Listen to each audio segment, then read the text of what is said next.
What's up, guys? Welcome to another episode of Beyond the Gym Floor. Today was a fun one. Talked a lot about how Jason and I got into the position to work with the amount of competitors that we do and just the caliber of clients that we work with in terms of their goals and how serious they take training. A lot of PTs want to be in this position, so we just talked about how we got there and how you might be able to do it a little bit faster than us. The mentality you need, the skill sets you need, the education you need, all of that. It was a really open conversation, which was kind of fun.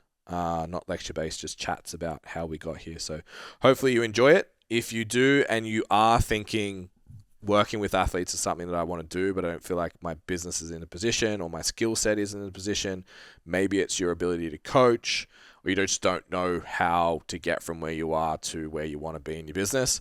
Standout PT provides a solution to all of those because it's going to go into self, system, service, sales, and skills. So we cover all of it in Standout PT, not just one element. So head to the website, stcfit.com, check out the program, what's involved. You can just chuck your details in there. You'll get a call with me. We can unpack where your business is at right now, where you want to go in the future, and what the pathway kind of looks like for that. And then if Standout PT is going to be useful for you to achieve that goal or not.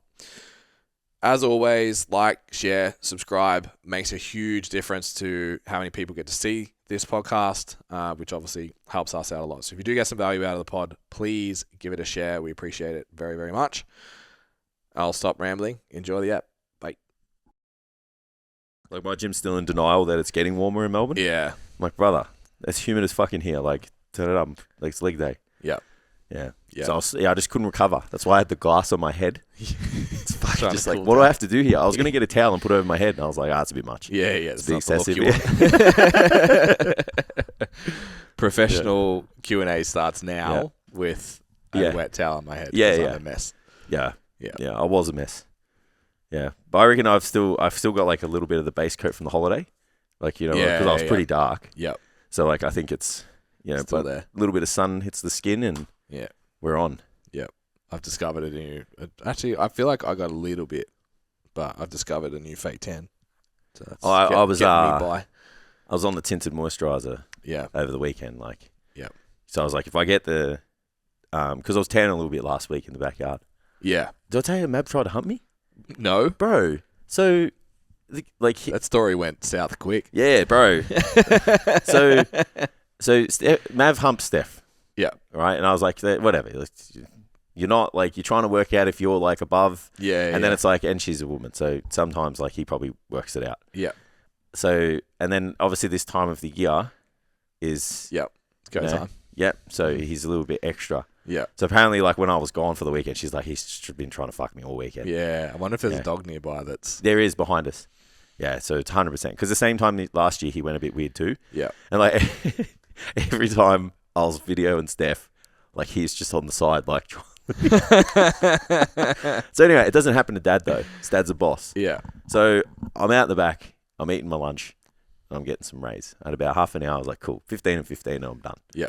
So to do the back, though, I had to lie down. So I go get my beach towel, lie down. And then, like... He kind of just come up and he started like, just like getting his face and like rubbing my neck and shit. Yeah. I was like, it's a bit fucking weird. And he's like fucking schmoozing me, bro. Seducing you, bro. so then, you like that? So then like, so I'm like, all right, well, fuck off. Like, you're getting in the way of the sun. And then all of a sudden he just puts like one paw either side. I was like, oh, hell no. Like, rolled over and just like grabbed him by like his skin under his neck. And I'm like, I'm not the guy, bro. It's like, I'm like, fuck you doing? And then it's like, he kind of snapped out of it. He's like, oh, sorry, Dad. And he just walked off. It's got too much, Dad. I'm sorry. It's like, I saw an opportunity, man. It's like, fucking hell. If you're going for me, bro, you must be fucking... struggling. Yeah. So he's getting his nuts taken off in 2 weeks. He is. Yeah, we want to get another dog. Yeah. Yeah, so we can't... Yeah. I mean, he's a pain in the ass anyway. I don't feel like it's going to change much. But as long as he just can't make other little big anxious mess dogs in the future with my other dog, then that's kind of what I want. Yeah. So how cafe proof is he now? He's if no other dog exists in human existence, he's pretty cafe proof. Yeah. Yeah, he just can't do it, man. The dog thing is just goes crazy. Yeah. Yeah, some lady like was off. I had a dog off the lead and like it ran over to us, and I was pretty cool. I was like, fuck it, I'm gonna let it. But then Steph just didn't let it come over. Yeah. And I was like, sure, they come over. I was like, he would have fucked it up if they got in a fight. Man. It's a game of mass. Yeah. It's like he's bigger. He wins. Yeah, it's like he's big and he's quick. I'm like, Yeah. yeah. So I kind of want to see if I can socialize him, but it's like you also have to consider the other dog though. Because if a dog has a bad experience with one dog, then they kind of think all dogs are a threat. So if your dog fucks up the other dog, then you got 2 fucked up dogs. You know what I mean? Agreed. Yeah. Yeah. So I was kind of like, I got to think about that. Yeah. Indeed. Because I'm a man of all dogs. Agreed. You know, I'm for the dog people. Even the shit ones. Absolutely. They just sit a little bit lower. Yeah. My affection is just a little bit lesser for them. Yeah. But there's still some affection though. I'm like, they get it. That's cute, and the bigger dogs get, can I please pet your dog? Yeah. Yeah. Absolutely. It's a difference. Yeah. Yeah. There's a guy walking his German Shepherd in Brisbane, and then like he came past us and he had a dog, and I'm like, bring him to me, and Jackson's like, the guy was the one who wanted to come to you, bro. Oh wow. Yeah, I was like, I wasn't really reading that route. Yeah, no. It's all eyes on the dog. Yeah. Remember that guy that thought I was going to steal his blue heeler? Yeah. Don't know what. At the workshop. Don't know what, yeah. Just walked out to 2 large men just like on the ground cuddling his dog. Maybe they don't do that. Maybe other people in those areas don't do that. I don't imagine many people would just walk up to a random bluey and be like, I'll be your friend. Yeah. Yeah. Yeah, it was a couple of months ago now. I reckon maybe like a month after Indy had passed. There was a collie that would have been like 10 weeks old. Ran up to the pram and just laid down next to it. And just like laid and rolled for a pat. I'm like, okay, I'm going to cry now. It's like, this dog's really cute, but I'm out. Yeah. Not ready. Nah. Not ready. Don't have it yet. Yeah. Yeah. I think I'm ready. But that's only because Mav needs one more than I need another one. Yeah. Does that make sense? Yeah. Yeah. Because he just gets bored, man. And he starts howling and shit. Yeah. It's pretty sad. Yeah. That's their version of like, I'm lonely. I'm sad. So they just make noise so that other dogs can hear them. Yeah. So I'm like, it kind of kills me deep down. Yeah. And I've had to like leave him inside and shit because like he's even inside now because he just fucked my backyard up in protest because he's lonely. Yeah. So I'm like, I need another dog for them. And then obviously I don't think I'm ready for a puppy. Like I don't think, I think Are you ever? It's only been 5 years. Yeah. And I'm still a little bit like, how is this going to happen? But I've got to do it for him. Puppy and a kid. Yeah, it's much nicer to like have, because our house is massive, eh? So like when you stay by yourself, it does feel like even if it's just you and Mav, it feels even bigger. Yep. And you're upstairs and shit. You know, like Steph doesn't sleep when I'm away. Yeah. So I just like, I know when there's 2 dogs, you've got this like personal security Bodyguards. detail. Yeah. You know. Yeah. So I think there's a little bit of that as well. Yeah. I mean, may have fucked someone up, but you know, Fucking oath. yeah, I wouldn't go in there. it's just better to have 2. Yeah. You know, and we just like the vibe too. Yeah. I just don't know how I'm gonna walk 2 fucking dogs every morning. 2 giant. That first month, man. Oof. Yeah, 2 giant. This one's going boot camp. Yep. Yeah, Mav's a lost cause. Reckon? No, he's not. Send him I just over- love to say it because Send he's him so to like. Send him to boarding school. I love to say it because he's just got so much character. Yeah. Yeah. He is. He's not a lost entertaining. cause. He's fucking so smart. Yeah, I'll send him to boot camp, and I'll probably get a trainer at home. Yeah, because I just need to like someone to teach me how to raise 2 dogs. That's usually what it is more than anything. Yeah, it's got nothing. I just don't know what to do. Yeah, yeah, it's no different to everything else, I guess. I don't know what to do. Yeah. So I was listening to C-Bum on the way here, talking to my boyfriend. Hanging it up. Is he the best? Or because are you like, he wasn't in the open, so he doesn't go into the he contention? goes into the like one of the greatest bodybuilders. Yeah, absolutely. So you got Arnold, Ronnie, Phil, Flex, C-Bum. I think that's only They've fair. all got 6? I think, does Flex have 7? Not sure. Possibly, yeah. We won't bore people. But 6 or 7, like... Yeah. You bring a dynasty... Yeah. Like, I think if you have a dynasty, you're the fact that people know who Flex is in the 212s. You win more than 3 of anything, that's a dynasty. Yeah. I think you're in the mix. Like, you kind of earned it. Yeah. So then, you've got... I think the impact on... I also consider, like, for GOAT status, and this is where the Jordan LeBron argument...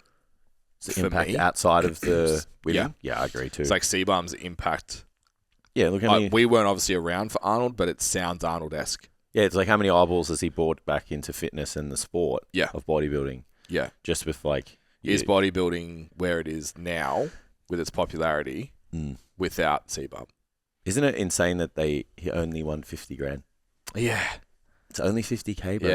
Yeah. And what's the O's 200? Nah, the O was 600. Fuck. Yeah, and they only... Maybe the 12's the 200. They only released they only gave away the 600 on the day, and that's because the Arnold is giving away $500,000 next year.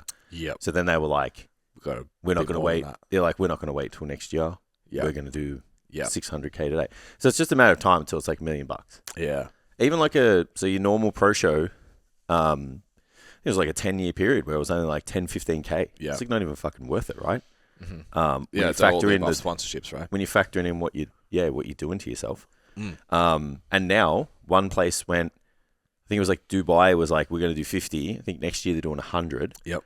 And then every other show just started pipping like 10, 20 grand. So now they're worth like 20, 30, 40,000. So it's great for the sport, man. Yeah. It'll bring more high quality athletes competing together at shows too. Yeah. Because if Dubai Pro is like 100K, means second place is like 50 or whatever.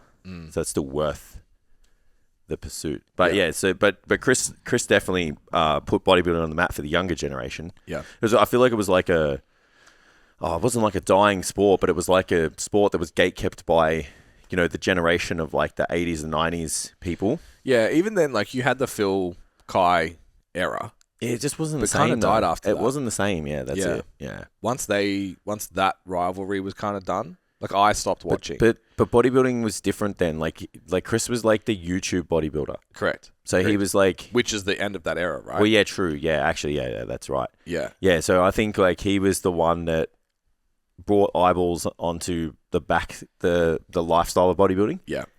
And let people in, and then everyone else is like, now you have all the vlogs.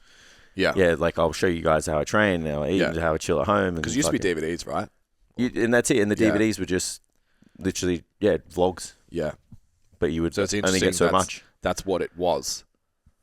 Then it kind of went away, and then social media gave it a chance to come back. Well, Jay and Ronnie were the only ones smashing the DVDs. Yeah.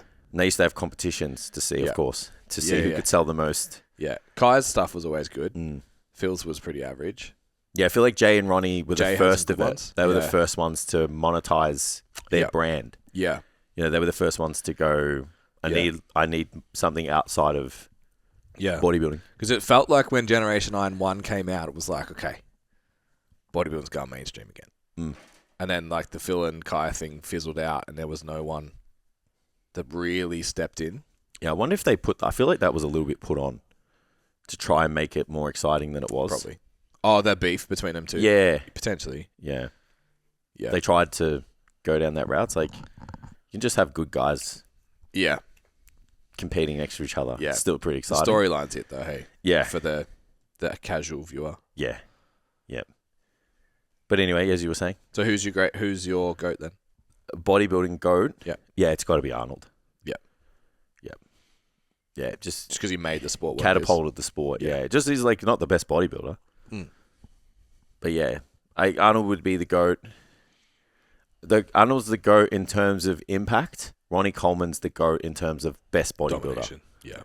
Ronnie Coleman was the best bodybuilder. Yeah. Is the best bodybuilder. No one touches him.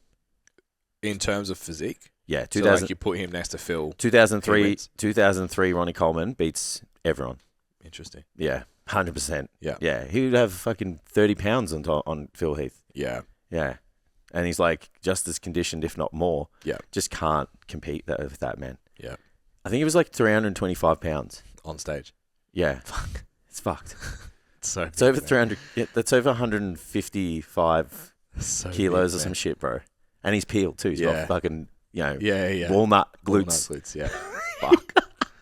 Samson was 305 on stage. I think it's 148 kilos. Some shit. I don't know. I can't do the math. He looked good.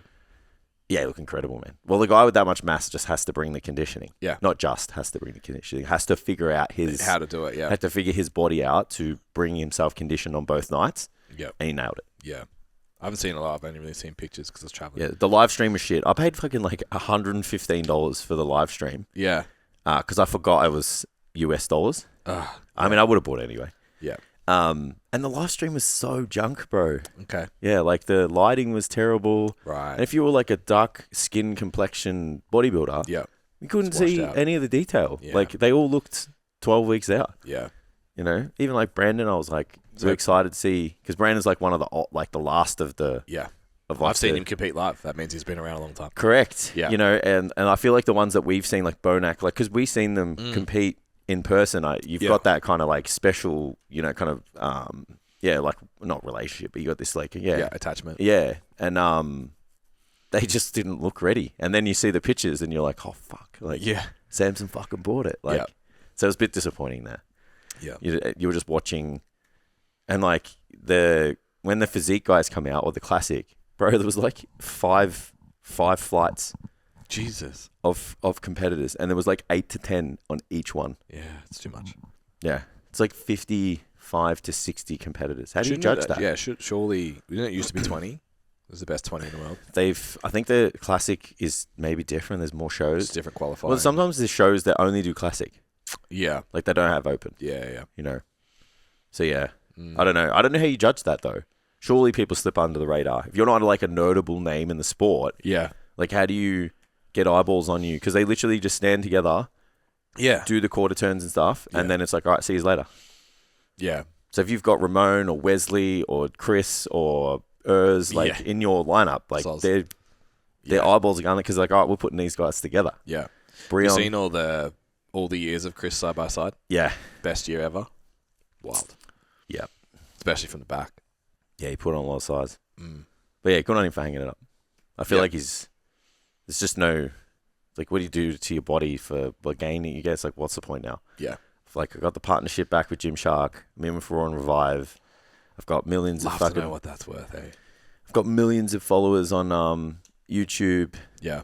I've got a kid. Gymshark's working hard to change their brand, hey? Yeah. Seabum, they got Chris Williamson. Ryan Terry, Mr. Olympia. Yeah. Physique Mr. Olympia. Yeah. It's evident they're trying to move away from the fuckboy thing. Well, I think like because Gymshark was the first fitness brand. Yeah. Like, so we'll call them like a social media fitness brand, maybe. Yeah. Maybe they're trying to get because I'm looking at their stuff now.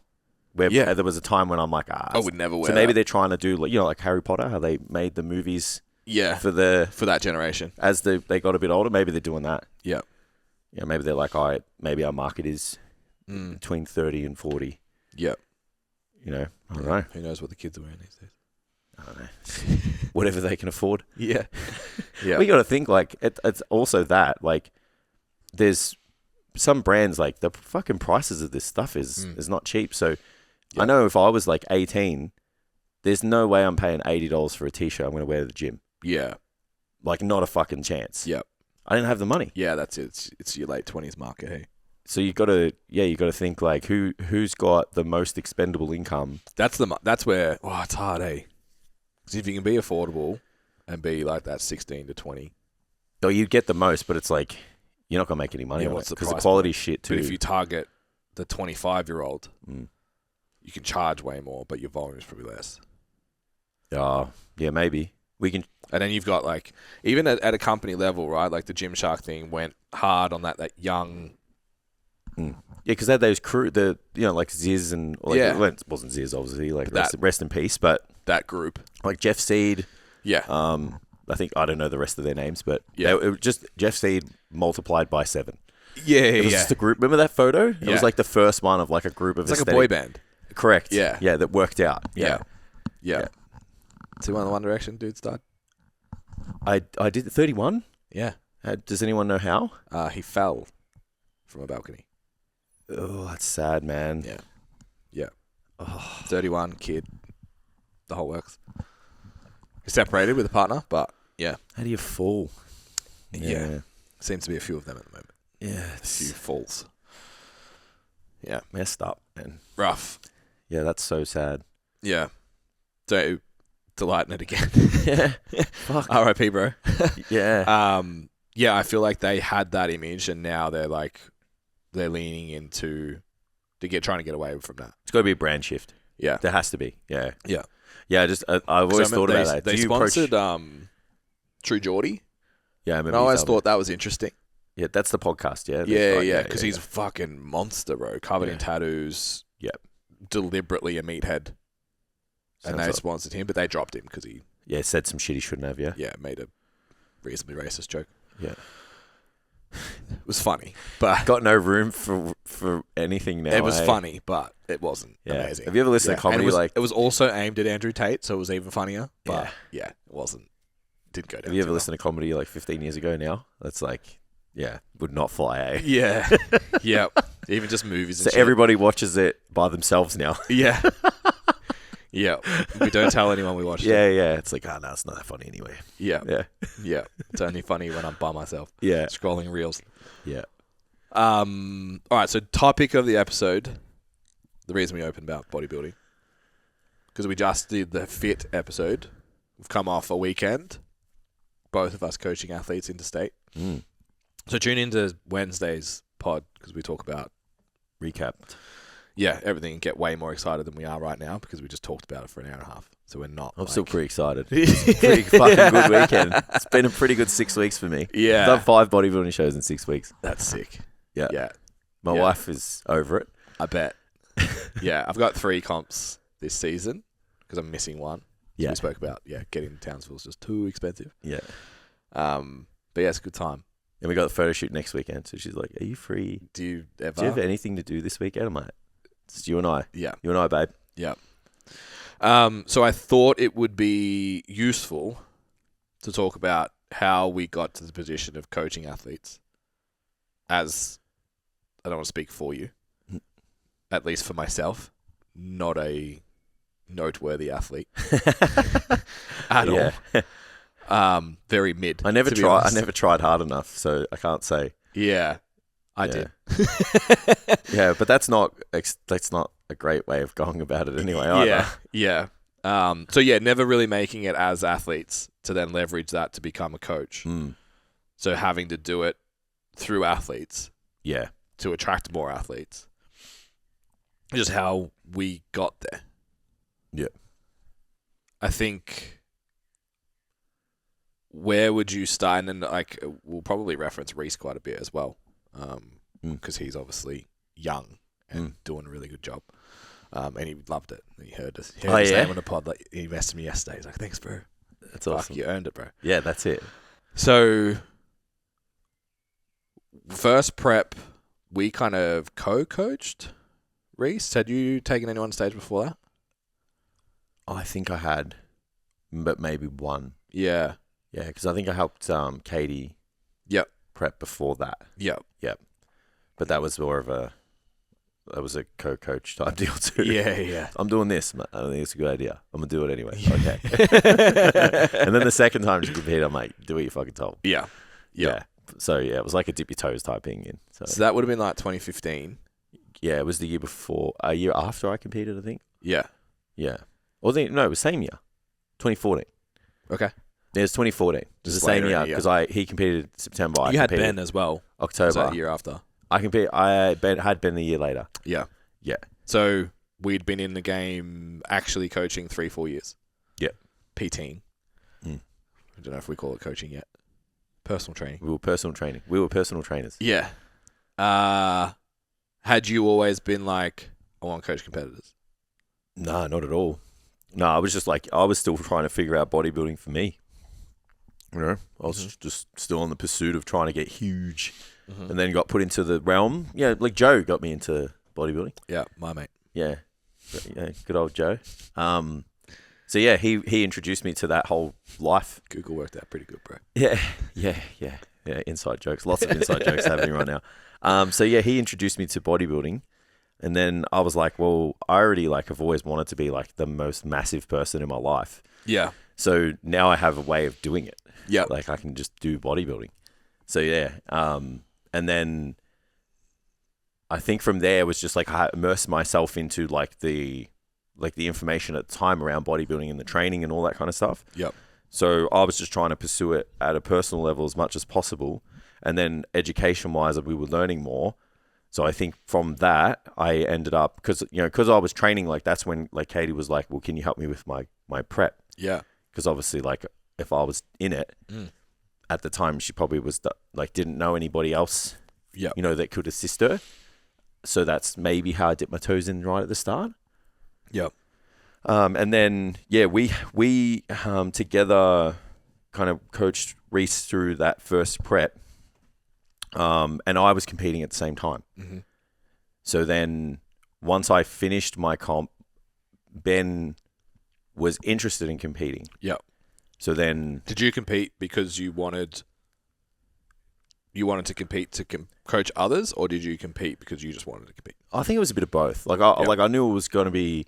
Like I competed because I liked bodybuilding, but I also competed because I was like, well, yeah, like I want competitors too. Yeah. One day. Yep. I want to be able to do this a little bit more often. Yep.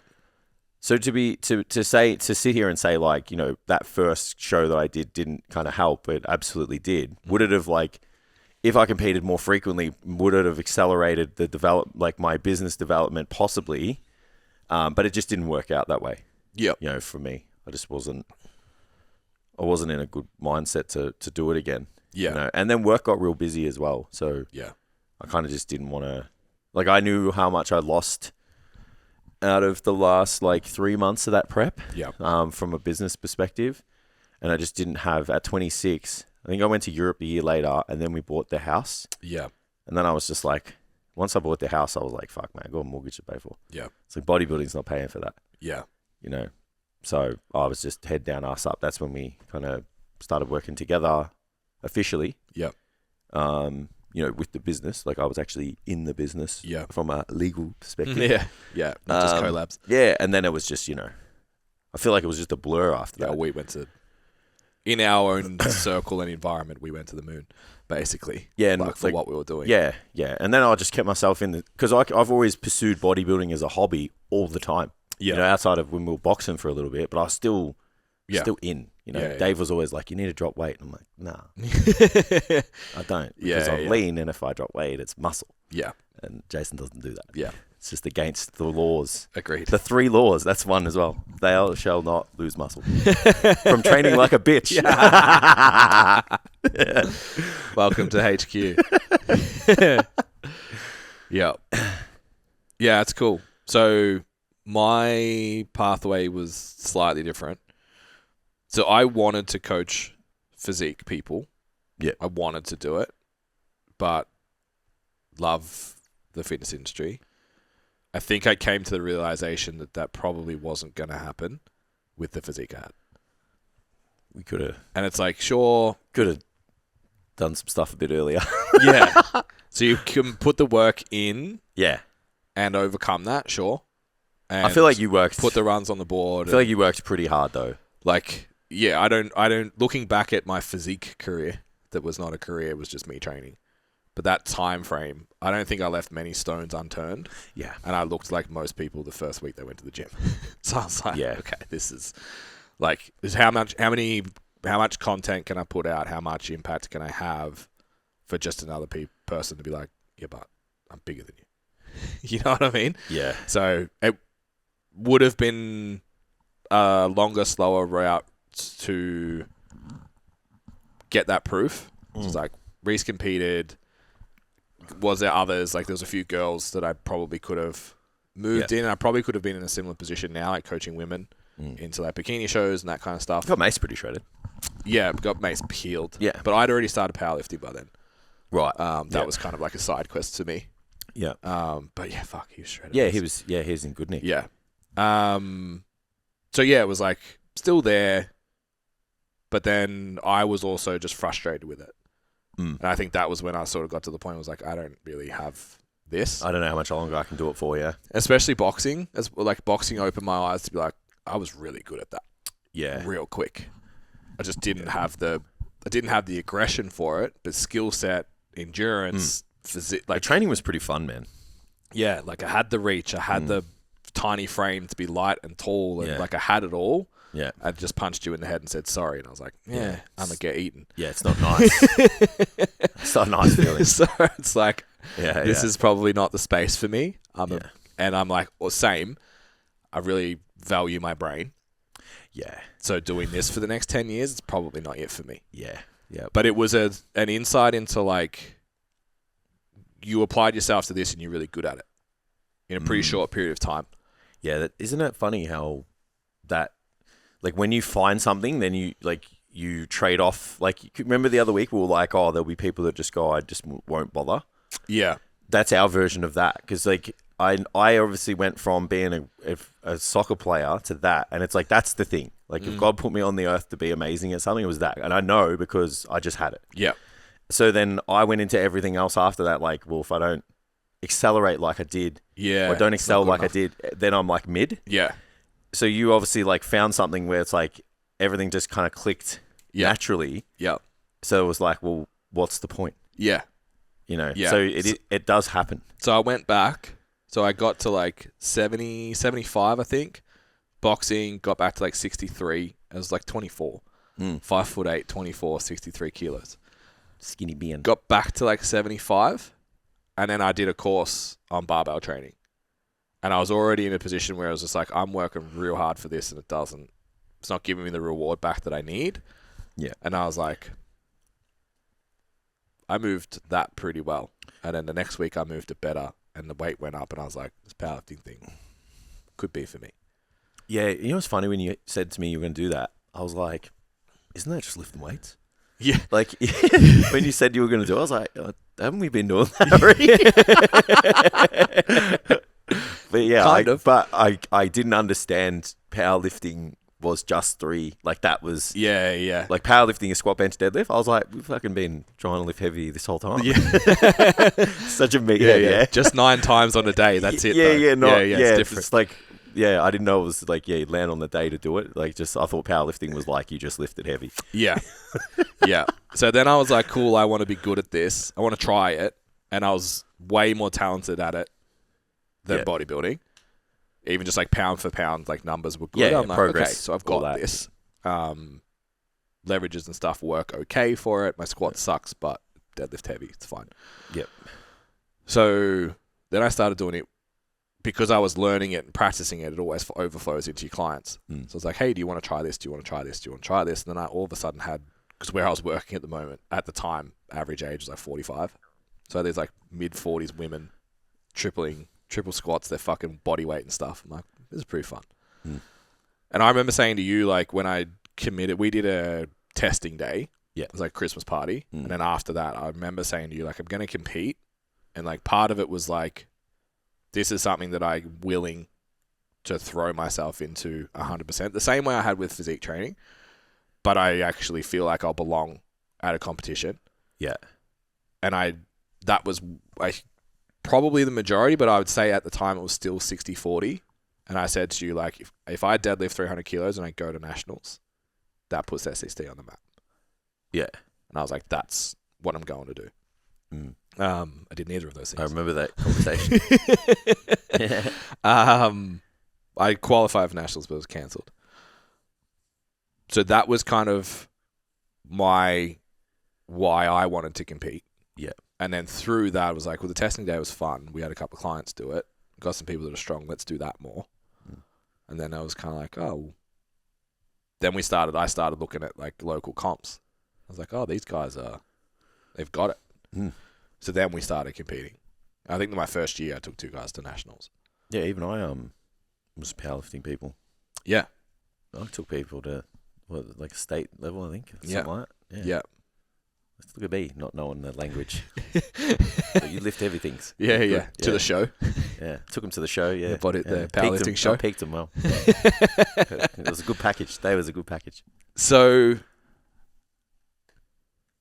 at what point were you like, because I think people do it younger than us now. Yeah. Because we were just like personal trainers that got everyone strong and body composition was huge. What point were you like, no, coaching competitors is a thing that I really want to do?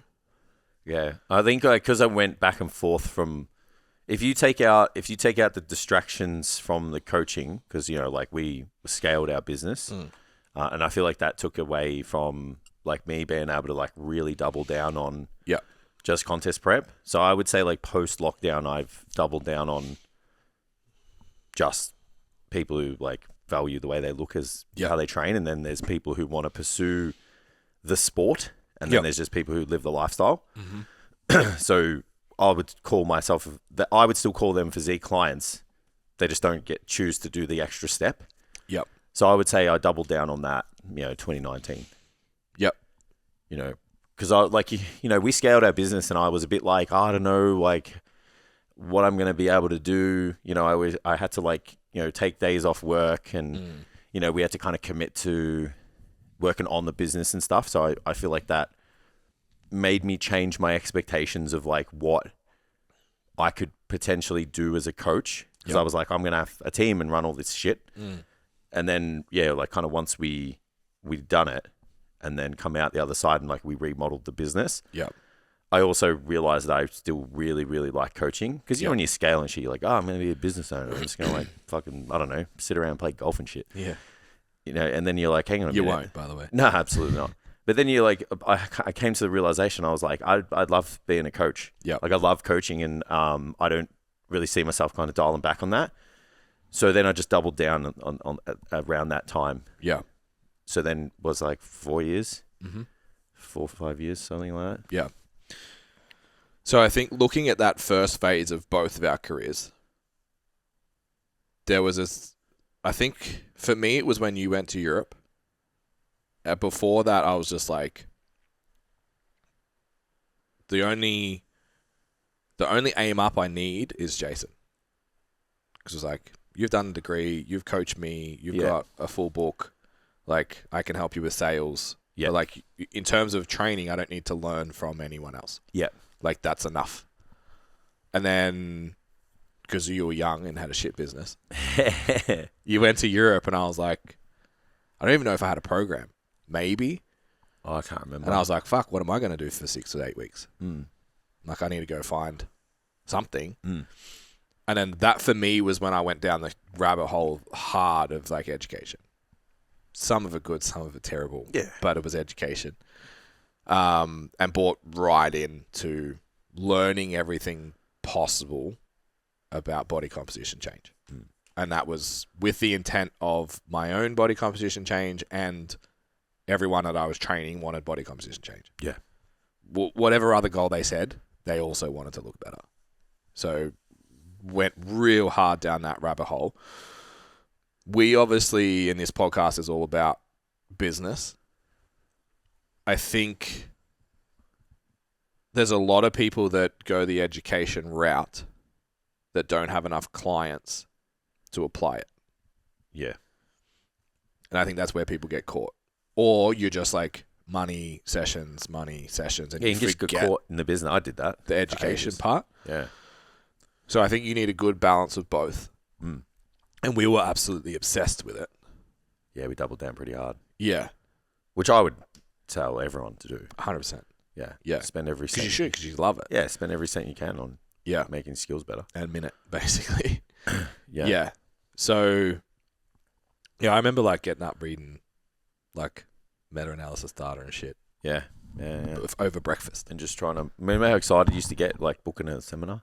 Yeah. Because they didn't happen as much, but now you can do like Zoom and so much, and you can go on YouTube. Now it's like there's too much. Yeah, well, where's this one piece of information I need? You kind of almost need to just there's like a person you kind of get along with, like even just virtually, and you're like, I'm listening to you. Yeah, you're my guy. Yeah.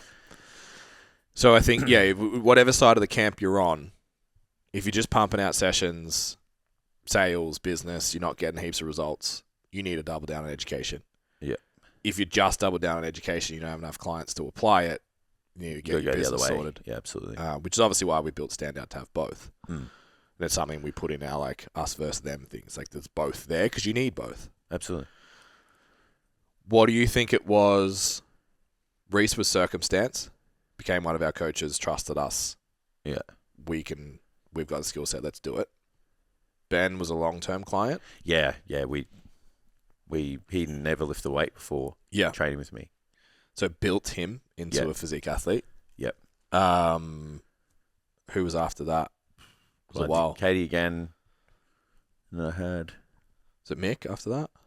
Mick and another lady, and another one. I don't know. I've done a lot. Were they all came to you for competition, or Yeah. you built them into competition? Nah, they came. Oh, one of them was a client of mine. Yep. And then the other one I got for the prep. Yep. Yeah. Yeah, interesting. Yeah. And then So after 3-4 shows at Good Life, Point Cook, you were the bodybuilding guy though, right? Yeah, I was. I definitely was. Because you competed, you had other competitors. Yeah, and I had a lot of clients. Pump and content about it, and Yeah. then had heaps of clients get in really good shape that didn't compete. Yeah. Yeah. That fair? Yeah, absolutely. Yeah. Yeah. So three of the first 5 competitors I had, I created. Yeah. Like they were my clients and then decided to bodybuild. Yeah. And then I had others that wanted to do bodybuilding and hired me for it. Yeah. Yep. Yep. It's interesting. My very first sanctioned meet was 50-50 as well. Yeah. Yeah. Like signed up 2 of them because they wanted to do powerlifting, and the other 2 signed up for coaching, and I was like, we're going to do a lift off, and then after that we're like, you probably should compete. Yeah. You're really good at this. So it's interesting. Yeah. But I would say over my career, it's probably 60-40 built. Yeah. And most of the ones, even inside that 40, there's probably only 10% of the people that have come to me and said, I want to compete. Maybe it's a bit more now, but especially early, most people were like, I just want to get strong. I want to do this. I'm like, cool. And then eventually like, let's do you a got comp. it. Yeah, I know a lot of the powerlifters that I had, they only did it because I said, hey, you know that you have a total for X. Yeah. If you did this, you would be here. Yep. So that's the only reason. Because if I liked powerlifting, I could have done the powerlifting coaching side of it. Because it was the same. Like, you have the system, you have the programming model, and then all it is coaching. Yeah. So it's like, what's the lift breakdown? What's it supposed to look like? How do you get in the mind of the lifter to make sure they perform? Yeah. But there was a lot of them that you wouldn't have done it unless I said, hey, you could do this. Yeah. Yeah. And then they're like, oh, really?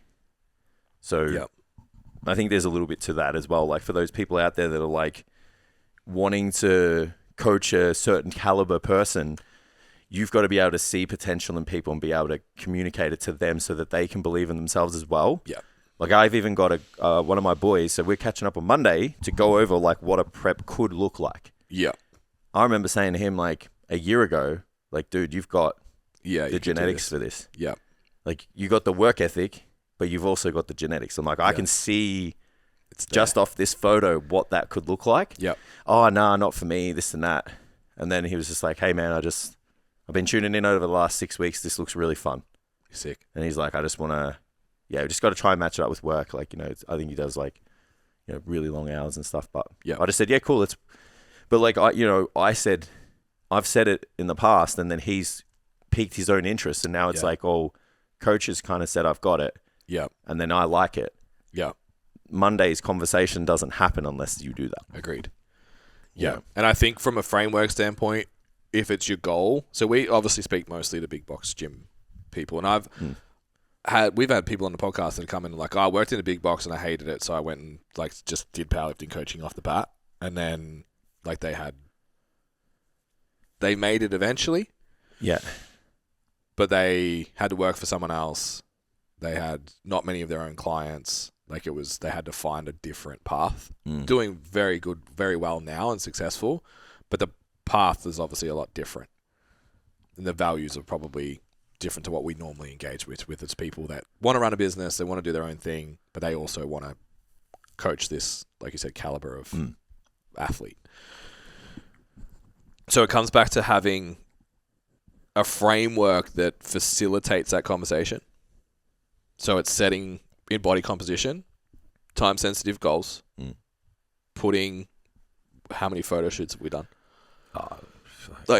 Putting those kind of frameworks in place. We did like one a year until lockdown.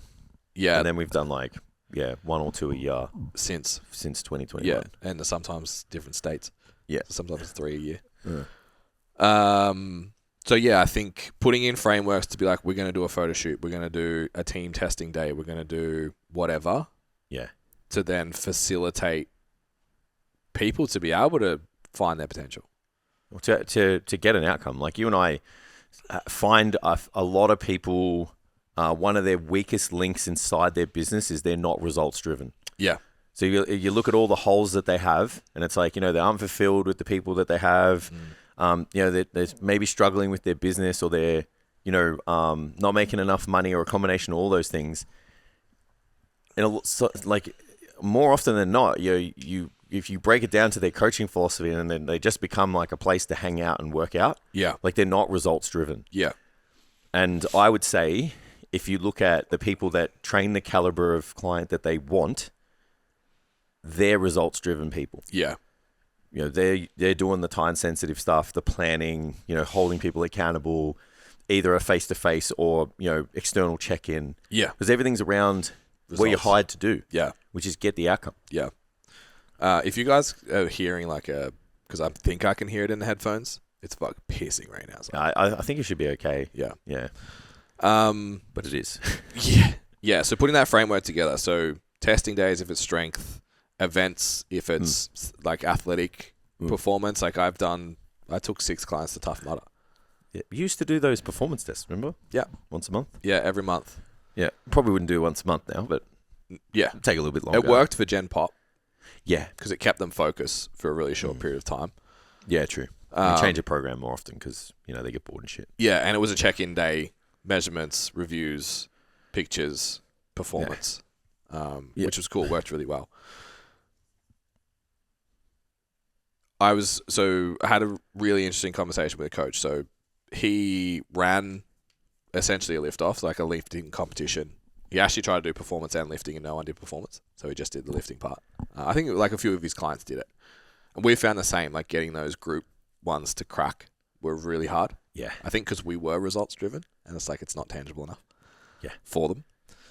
So he ran this event. It went really, really well. He's about to run a second one, but he just had someone from his gym, because he's the strength guy in his gym, be like, can you help me with competing? So he just went to his first meet. I'm like, do you want to do this again? He's like, yeah, I loved it. He goes, it was a bit boring with one. And his client didn't deadlift as well. So he traveled fucking 6 hours and for 6 lifts. Damn. Yeah. It's like the best one too. Yeah, 100%. That's the fun part of the day. So I was like, okay, we've already got this next lift day planned.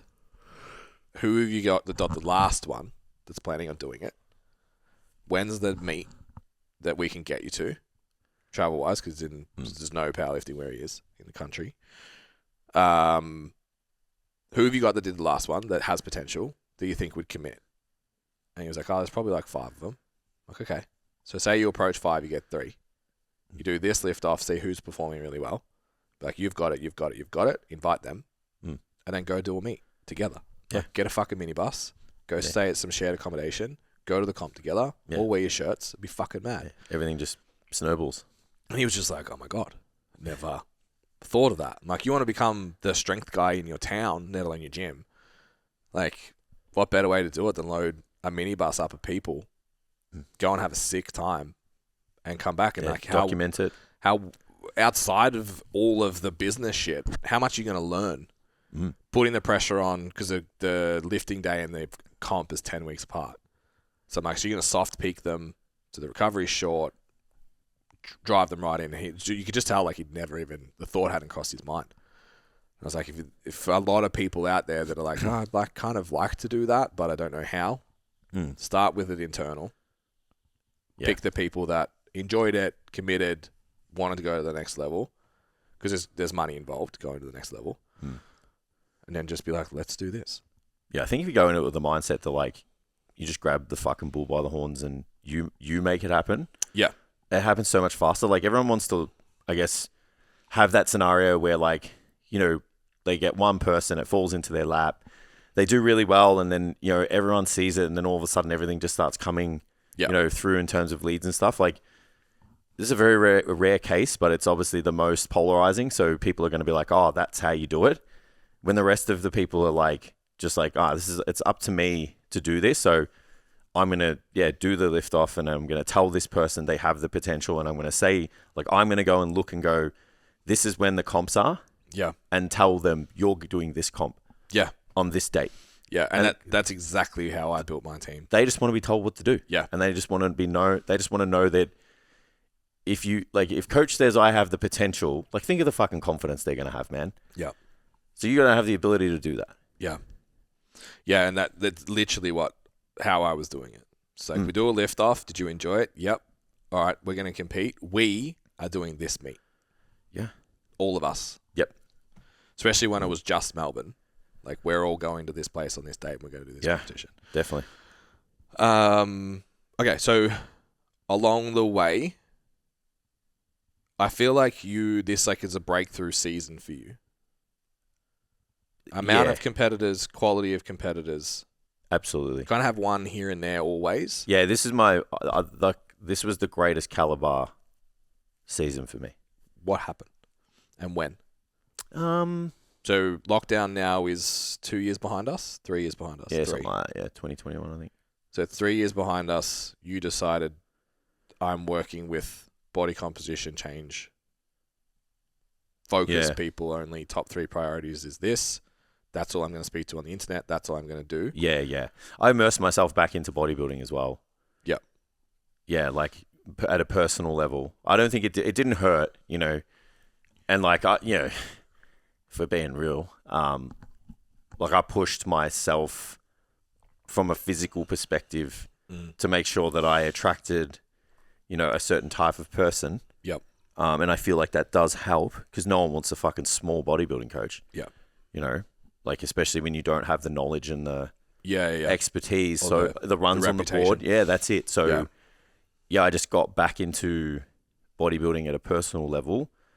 And then, I think I just cultivated a culture with a group of people that I saw potential in. And I feel like that just manifested across the whole group. Yep. And again, like I still created people like, Matt, like everyone looks at Matt now and they're like, oh, he's fucking 133 kilos. He's massive. Is this and that? It's like, you see Matt's first check-in photo with me. Yeah. There's no way you believe that he could look like that. Yeah. You know, and that's because I helped him reach his potential. Yeah. So I think, there was little unique opportunities that bring attention to, because he's a guy that brings a lot of attention. Yeah. So that definitely helps, but it's like getting results. Like I'm obviously results driven with that. But at a personal level, I immerse myself into bodybuilding and I just talk about it all the time. Yeah. Get myself in shape all the time, talk about living the lifestyle all the time. So even though like I wasn't like a competitive bodybuilder, like I was like a hobby based bodybuilder who still lived it, who still lived it and represented it. And then now I just make sure that I hold myself and my guys accountable to that. And I feel like that's what people see. And and even the amount of results that have been churned out since I've gone online, I feel like is 10 to 1. Yeah. Like because it's so results driven. Yeah. Where Who you work with face to face at a Good Life gym is relationship based. Yeah. So then you go online and I just like, just the amount of proof is there. Yeah. So I think that helps, Do you think it's a access to a different clientele? It's of course it is. And then the type of person that hires an online coach is different to the face-to-face coach. So they're already further down the road. Oh, yeah. Well, the caliber of people that I was working with at Good Life is like some people who've never trained before. Yeah. And people who like it wasn't that important. Let's be real. Correct, yeah. But it was about... So your percentage of... getting the most out of what you had. Your 30, 35 clients, your percentage of ones that are demons... It's 10. Is not high. It's 10, online, 10 of it's the like, I'm going to go get 30 of those 10 because I can. Correct. Yeah. Yeah, and then where you're kind of just making the best of a situation with your Gen Pop face-to-face client, because it's just like they're not willing to make these wholesale kind of lifestyle changes. You could never take that mindset to online. Like I just don't. Especially with the fact that I'm working with someone who's like, I want to look the best I ever have. Yep. Then it's like you have to hold yourself to this standard. And you got to squeeze as much out of them as physically possible, even if they don't think you can squeeze anymore. Yeah. And that's where I feel like all the years of like doing the coaching face to face was good for us. Yeah. Because we could communicate in a way that like, it was kind of like last week, you know, someone's like, they look the best they've ever looked, but it's still not good enough. Yep. For the pursuit that they're trying to go for. Yep. You and I have the skill to say that in a way that makes someone feel hungry, not defeated. Agreed. Yeah. You know, Yep. and I think that is part of the process. Yeah. It's like being results driven and pushing people to their limit, but being able to communicate to them that like there's another level that they need to go to, but they absolutely have the capability of doing it. Yeah. And I look at even the girls from the weekend, there's 2 of them that I've pulled aside at different times, have been like, you need to start acting like an athlete. Yeah. And how many people are willing to have that conversation? It's awkward. They want to avoid it, but it's your job, man. Yeah. Yeah. That's one of the notes I had. I wrote the notes for this morning. One of them was like, it's funny. I just wrote, we're going to talk about like coaching athletes. And the only point that I made to write down was like, you need to be able to have tough conversations. Yeah. If you're a people pleasing coach, you can't getting people to the standard that you need. Yeah. It's not going to work. There's a lot of difficult conversations I've had over the last 6 weeks. Yeah. Like some I'm not going to share them. Of course. But it was like, it was tough. Yeah. On both sides. Yeah. You know, but it was, and even this year, like just because I want to take everyone to that next level. Yeah. You've got to sit there and go, hey man. Yeah. This is where you're doing great, but this is where we're falling short. Yeah. And I've had all of those tough conversations are always, especially post-event, like, thank you for believing in me more than I did. Yeah. Thank you for showing me that I could, like, or pulling me back into line or making me refocus. It's always a thank you. It's like, I needed that at the time. Yep. Even if they're shitty at it in the moment. Yeah, yeah. Yep. And I think operating from fear in business is hard. Oh, yeah. Because, like, one of them didn't talk to me for a week. Week and a half. Just fucking, I was like, well, this will go either way. Need time to decompress. Yeah. Yeah. And came back and smashed prep from that point on and had a perfect day. Yeah. Well, I'm more willing to have that conversation and for it to go either way than to just people please someone and just not have the control that you need to have to be the best coach you can because you're tiptoeing around that person to please them. Yeah. Because you can't get the most out of them if you can't apply things the way you want to apply them. Yeah. So if you're like this people pleasing coach, I would much rather just be like, look, man, you need to lift in these areas. And it's like, granted, like this is where I'm falling short and I'll lift in this department. If they don't want to hear that conversation, it's like, you're not going to make it anyway. Yeah. Like, you don't have the mentality to be an elite athlete. Yeah. And if you don't want to do things the way that we do it here, coaching wise, then this isn't going to work. Yeah. So I think there's a tremendous amount of value that comes with having the confidence to have that conversation. And I feel like it's just how you have it too. I think that I leverage that I'm okay, you're okay thing so much. Yeah. So much. And you don't come at it, I don't know, you just don't come at it with like conflict as like the main. No. Like if you can maturely sit there and go, how do I get the best outcome for the athlete in this conversation? Yeah. That conversation is totally different to, I need to tell this person all of the things that they're fucking up. Yeah, because I'm upset and feel insecure. Yeah, and I need to get them. Yeah.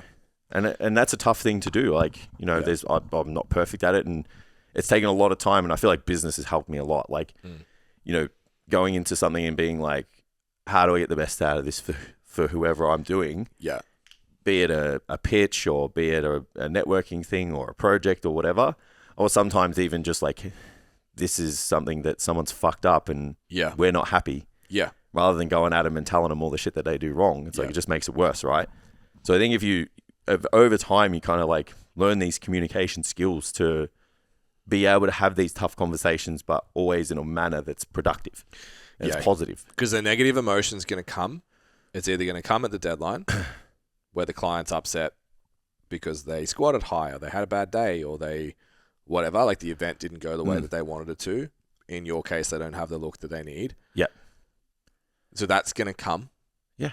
Either when you have the conversation, they can have their feelings hurt, or they can have their feelings hurt when they don't deliver the outcome that you've been hired to do.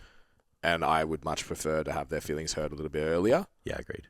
from a place of, again, like compassion, best interest of the client at heart. And that's why I said, like, I use the I'm okay, you're okay thing. But the most recent one was just like, you could be really good at this. If you don't want to and you just want to do it for fun, I'm not going to put any pressure on you. No problems. That is totally fine. If you want to be good at this, this is what you need to do. So you come back to me, let me know what your standards are, and I'll adhere to those standards. And it was like, you're right. I've been fucking around. Let's go. Yeah. It's like, cool. But if the reality is, if the answer was, I just want to have fun powerlifting, dude, like, relax. Okay, sweet. I'm cool with that. Like, it's fine. That's it. Yeah. Yeah. I think that's a really powerful position to be in. And it's the easiest place to come from to get yourself there. Stops the, I'm insecure that I'm not doing a good enough job, or this client's going to make me look bad, or this is like all the shit that then gets in your head that you just unload on a client. It's stepping back and being like, I'm totally fine if you want to do this, but you need to be aware you're doing it and tell me you're okay with it. Yeah. If you're not okay with it, this is what needs to happen instead. And that puts you in a real position of an ability to communicate well with the other person, and a position of strength that you're not judging them, you're not attacking them. It's literally just like, this is what do you need? What's your, my best interest is you.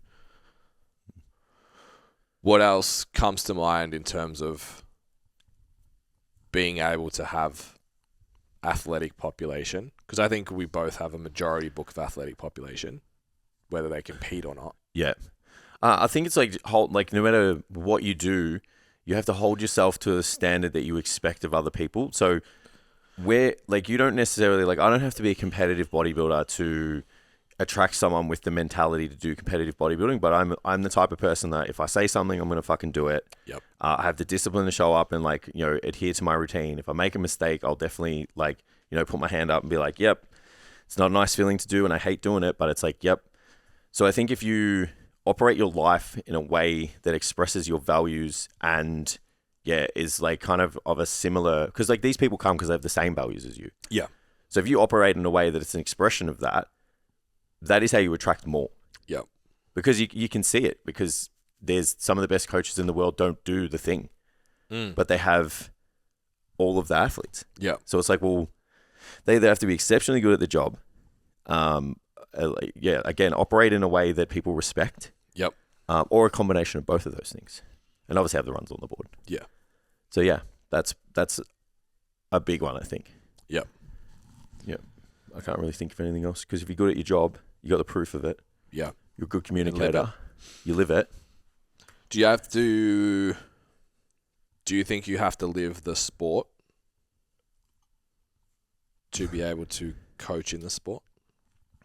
It's like you've coached powerlifting. I sit with this. Competitors. I sit with this a lot because I can confidently sit here and say I can coach powerlifting most likely to the highest level. Yep.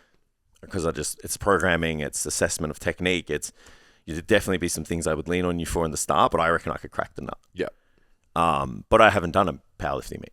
I've tested my squat, bench, and deadlift, but I haven't done it 3 times, and you know, and then go on to another lift and do it again. I've only done it once. Yeah. So yeah, I that's where I'm like, I kind of sit there and I go, you maybe don't. Is it easier? Absolutely. Yeah. Do you have tools in your toolbox that those coaches don't have? I absolutely believe in that, because I've said it before. Yeah.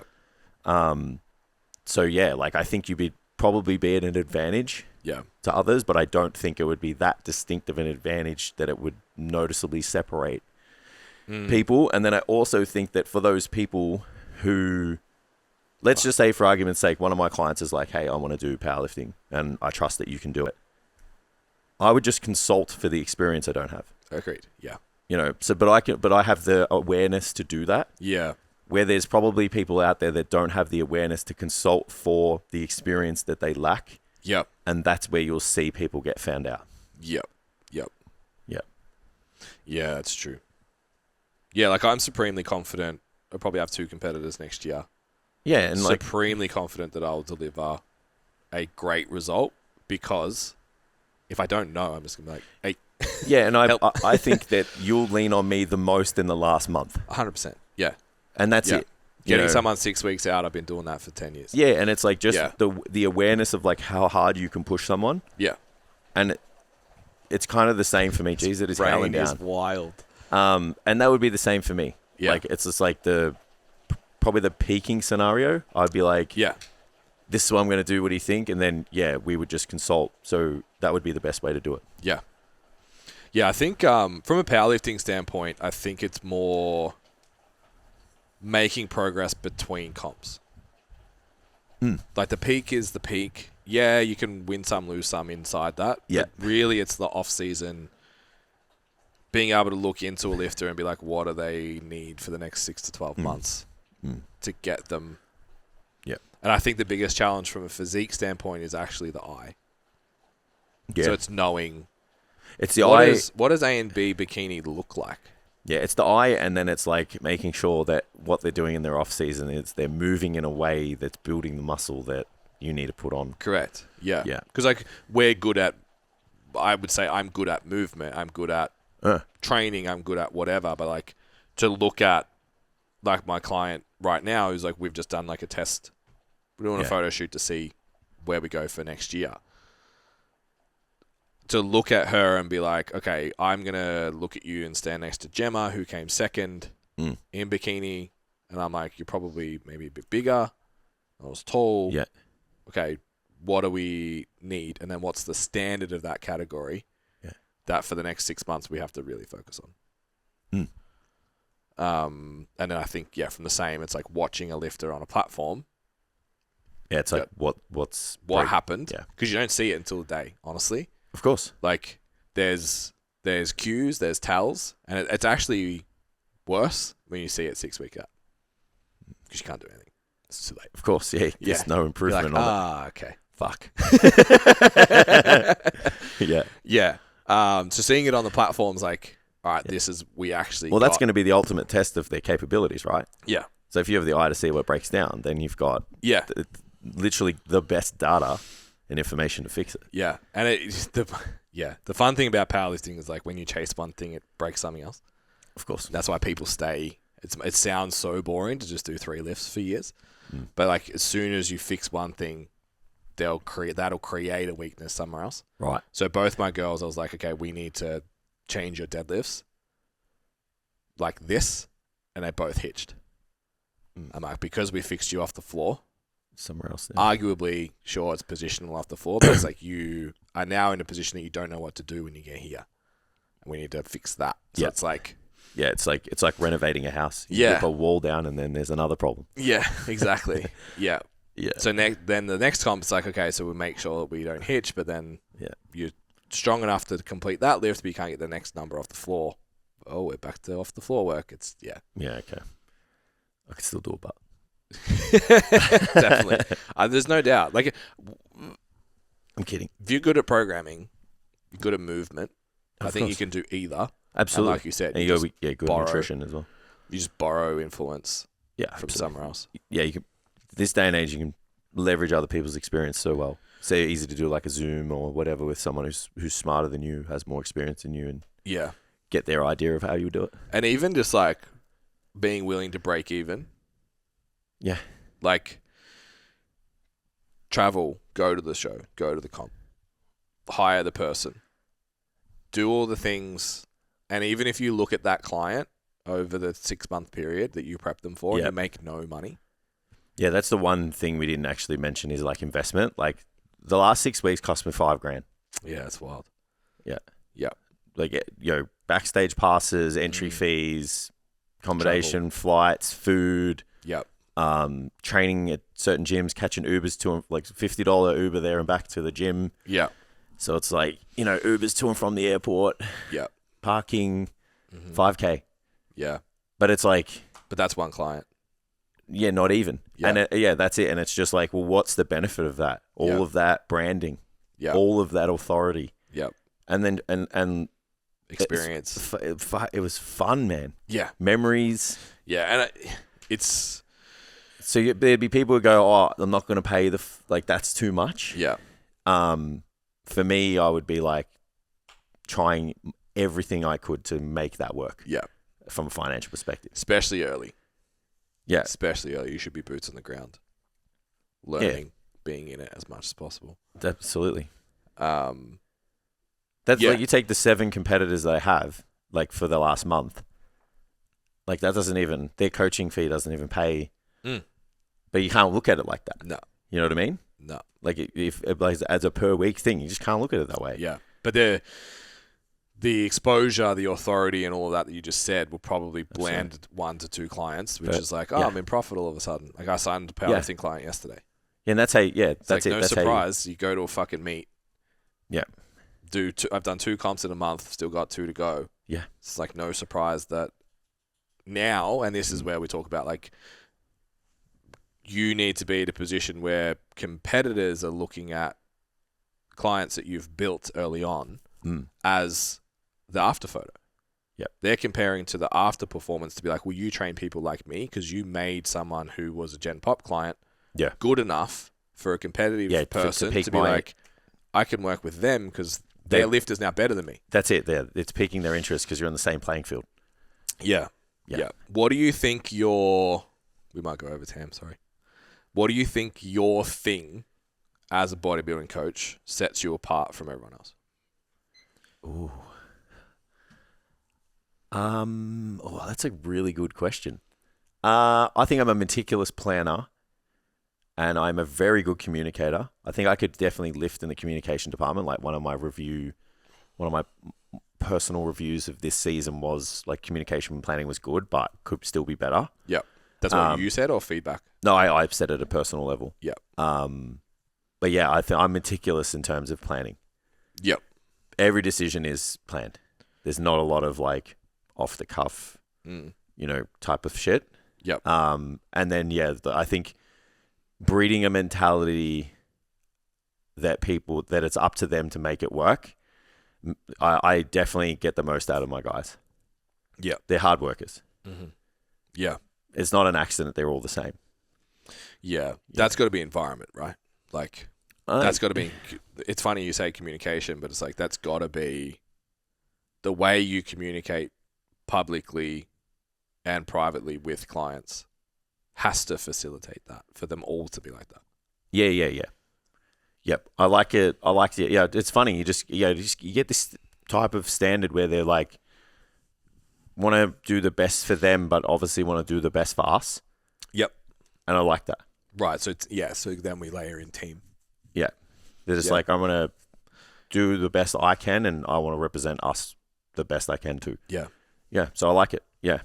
So I think, like my planning and I'll call it a coaching ability. Yeah. Because even at the show, like I could just see, you pay attention and even just like how other people were working with their girls and guys, like the way they were talking to them and stuff. I was like, I'm so much better at this than they are. Yeah. Just making the person feel comfortable. And even like, I got some really, really positive feedback. Like from one of my girls, she was just like, I didn't even feel like we were backstage at my first show.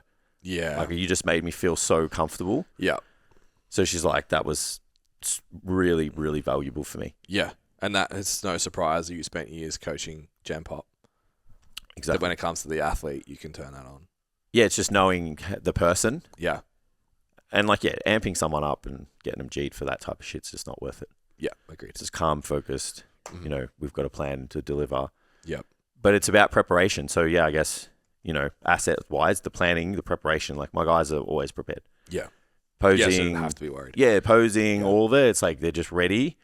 So then it's just do the job and do it to the highest caliber that you can. Yep.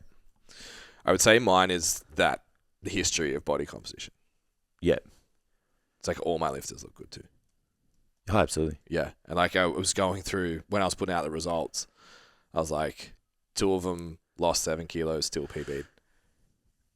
2 of them came back at the exact same weight, but their waist measurements are like 5 centimeters difference, 3 centimeters difference. So it's like the body composition element. Like if you want to work with a powerlifting coach who just writes strength programs, I was having a conversation with a lifter during the week. I've had heaps of powerlifters come to me and I was saying to her, like, when someone that's come from a physique background comes to me and is like, I want to do strength and physique work. Can you do it? And I tell them my price. They're like, are you fucking kidding me? It's so cheap. What's wrong with you? powerlifters who want to come and now they want to care about nutrition and do all the other shit. They're like, fuck, man, I haven't paid that and I got a gym membership. I got this, I got this, I got this. I'm like, well, that's what it is. Yeah, that's it. So I think from a skill set standpoint, being able to layer those two, getting people to look great and still progress in strength rapidly, as fast as anyone who's not doing body composition work along the way, is big. Yeah. And then I think similar to you, it's that team environment. Yeah. It's being able to go to a meet and somebody from the outside be like, you guys look like you're at home. Like, I think that's... Not everyone can create that. People obviously have gyms where that happens. Yeah. There's cultures within gyms, but to hire an online coach that's not in the room with you and you're not training with your team and all that kind of stuff to still make that happen. Yeah. Is something that I'm really proud of. You should be. Yeah. And then obviously the communication stuff too. It's like taking lifters that didn't even start out to want to be powerlifters. It's so important, man. To then be like, you got this. Yeah. That separates the best. Yeah. Yeah. The communication part is everything. Yeah. You can't get the most out of someone without being a good communicator. Yeah. What's your goal moving forwards? Is it Jason Galea prep coach or is it Jason Galea physique coach? Yeah, I still value... I don't want to burrow myself into just contest prep only. Like, I still value people who operate in a way that, you know, kind of value their physique, that just don't want to pursue the last, 8 to 12 weeks of a prep. So, because I spent most of my life doing that. Yeah. You know, so I'm absolutely, like, you know, you don't have to be a competitor. You have to be someone who values your own body, you know, in the highest regard, you know, up there with the other things that are important to you. And then, yeah, I love the sport of bodybuilding. Yeah. And I'm definitely wanting to, you know, kind of have multiple people, you know, per season to help, you know, get them to the best package that they possibly can. Yeah. But I would see myself as a contest prep coach and a body transformation specialist. Yeah. That would be the title I would give myself. Yeah. Yeah. Like it. Or a body composition specialist maybe, because transformation kind of, you know, leans into, you know, overweight Fat people. loss, yeah. Overweight people trying to get in shape. I'm like, I could do that, but yeah. The big portion of my skill set is the training to develop a physique. Yep. So I want to make sure that I can lean into that. It's the thing I'm the most passionate about. Yeah. The programming side of things, where like an overweight person, you're like, just do resistance training and cardio. Yeah. Yeah, I think I'm going to lean into like your first thing for the next 12 months. Yeah, I think I'm great at that too. It's like your first powerlifting meet, Yeah. your first bodyweight squat, your first double bodyweight deadlift, your first, and more and more, your first photo shoot. Yeah, absolutely. I think will be, I want both of those. Yeah, I want seasoned competitors, but obviously, I think us with the skills we have in coaching. Yeah. I think inherently I'll still pick up competitors. Of course, yeah. Because I'll be doing it. Yeah. But from a branding standpoint, it's just like... bringing people into the sport. Yeah. Yeah, I agree. Yeah. I've got something coming out. Taking people that are a couple of years into training, like, I want to do something now. I've got something dropping today when people hear this. Look out. Yeah. I promised the squat guide and it's not out yet. Yeah. Well, I did mine. I did it yesterday. Do you want to edit? Does that mean you want to edit my videos? I don't have the videos. I just did the guide and the emails. Yeah. And then I'll do some videos when I get the time. But mine will be an 8-week campaign, so I can just drip feed the videos. I'm only going to do 4. Yeah. So I can just do every second week. Yep. Maybe I'll just give mine. Go to my link and buy. Check it out if you are interested in competing. Yeah. Yeah. It's a little drop. That's it. Sweet. All right. If you're a coach, you want to go from maybe you're coaching Jam Pop now, you want to start coaching competitors, you need systems, you need protocols. Service. You need to be able to communicate. You actually have to have a business that runs like a business. So competitors, if anyone's going to bully you in your own business, it's fucking competitors. And if someone craves systems and framework, it's competitors. Absolutely. So if you do want that, Standout PT, it's literally the framework that we've used to coach people into this position. So go and check it out. Just go to the website and check stcfit.com, hit Standout PT, have a read, opt in. You can chat with me for an hour, no obligation. Just go over where you're at, where the plans would be, and if Standout can help. Don't forget, like, share, subscribe, do all the things. Appreciate it. Tags us. Makes the message broader and help people like us that didn't know how to go from we were doing 40 sessions a week with Gen Pop. How do we actually crack this nut to Absolutely work with athletic population? All right, that's it. Cheers.